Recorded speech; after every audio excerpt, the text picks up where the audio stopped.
పరిశుద్ధ నామమునకు మహిమ కలుగునుగాక.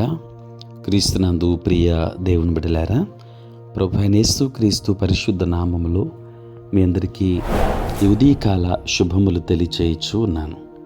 ఈ దినమంతయు మీకు మీ కుటుంబానికి దీవెనకరముగాను ఆశీర్వాదకరముగాను దేవుడు అనుగ్రహించాలని మీ కొరకై ప్రార్థిస్తూ ఉన్నాను.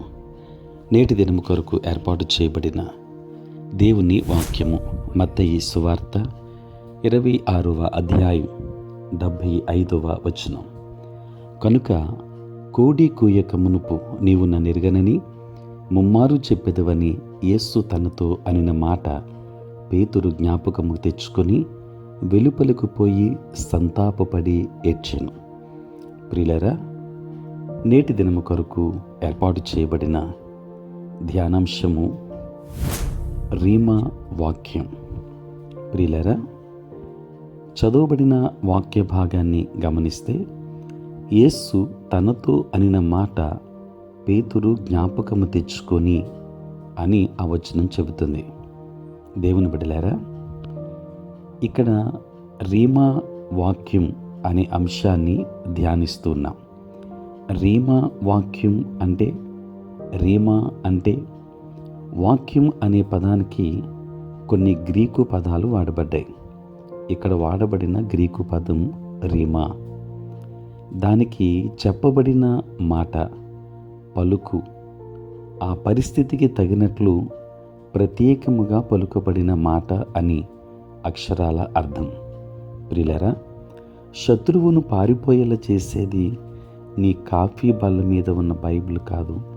మోసాలను హరింపజేసి స్వతంత్రుని చేసేలా సమయోచిత పరిస్థితిలో పరిశుద్ధాత్మ శక్తితో పలుకబడి నీ హృదయములో దాగిన వాక్యమే. ప్రియులారా, నేను మీతో చెప్పి ఉన్న మాటలు ఆత్మయు జీవమునై ఉన్నవి అని యోహాను సువార్త 6వ అధ్యాయం 63వ వచనములో యేసు ప్రభు చెప్పిన మాటలను రీమా పదం గుర్తు చేస్తుంది. వ్రాయబడిన వాక్యము నుండి పలికే మాటలు పరిశుద్ధాత్మ శక్తితో ఆవరించబడతాయి. వాక్యం దానికదే మనలను స్వతంత్రులను చేయదు. మనలను విడిపించేది విశ్వాసముతో పలికిన తెలిసిన వాక్యం. యోహాను సువార్త 8వ అధ్యాయం 32వ వచనం.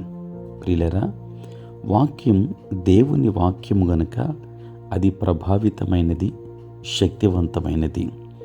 సంఘం సకల అధికారం, శత్రువు తర్కం, జ్ఞానము కంటే ఆయన వాక్యం మించింది.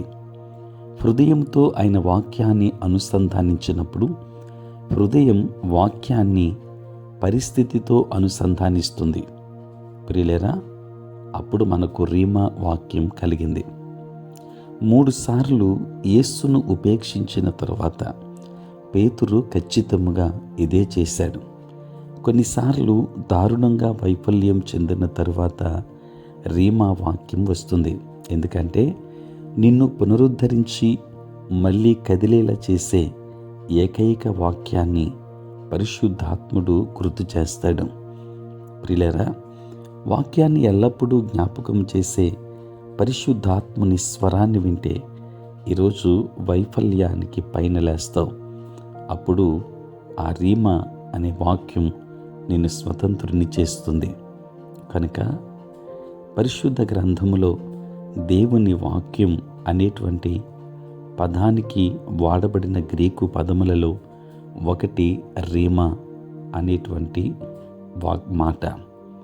రీమా అనగా చెప్పబడిన మాట, పలుకు, ఆ పరిస్థితికి తగినట్లు ప్రత్యేకముగా పలుకబడిన మాట అని అక్షరాల అర్థం. కనుక దేవుని వాక్యం మనలను విడిపించేది, దేవుని వాక్యం మనలను బలపరిచేది, దేవుని వాక్యం మనలను స్వతంత్రుని చేస్తుంది. అదే గ్రీకులో వాడబడిన పదం రీమా. రీమా వాక్యం. ఈ వాక్యం నీ జీవితాన్ని మరింతగా బలపరిచి సంరక్షించి నడిపించునుగాక. ఆమేన్. ప్రార్థన. పరిశుద్ధుడైన తండ్రి, మీ వందనాలు.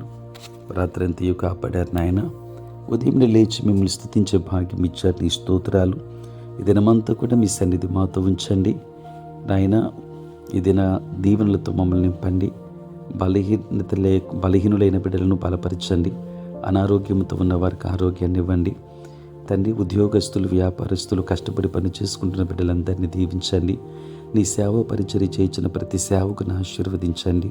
చదువుకున్న బిడ్డలకు కావలసిన జ్ఞానమునివ్వండి.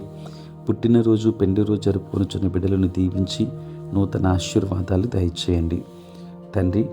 ఈ ప్రభువా, ప్రతి ఒక్కరి మీద నీ కృపాహస్తం ఉంచమని ఈ ప్రాతకాలపు ఆరాధనలు ఏకీభవించిన ప్రతి ఒక్కరి నాయన అక్కరలను మీరు జ్ఞాపకం చేసుకుని నిశ్చితానుకూలముగా వారికి అనుగ్రహించండి. సార్వత్రిక క్రైస్తవ సంఘాన్ని ఆశీర్వదించండి. ఆంధ్ర ఎవాంజలిక్ లూథరన్ సంఘాన్ని దీవించి నీ కృపలో వర్ధిల్ల చేయమని యేసు నామములో ప్రార్థించి వేడుకొనుచున్నాము తండ్రి. ఆమేన్. తండ్రి, కుమార, పరిశుద్ధాత్మ త్రియేక దేవుని దీవెన సదా మీకును మీ కుటుంబానికి తోడై ఉండును గాక. ఆమేన్.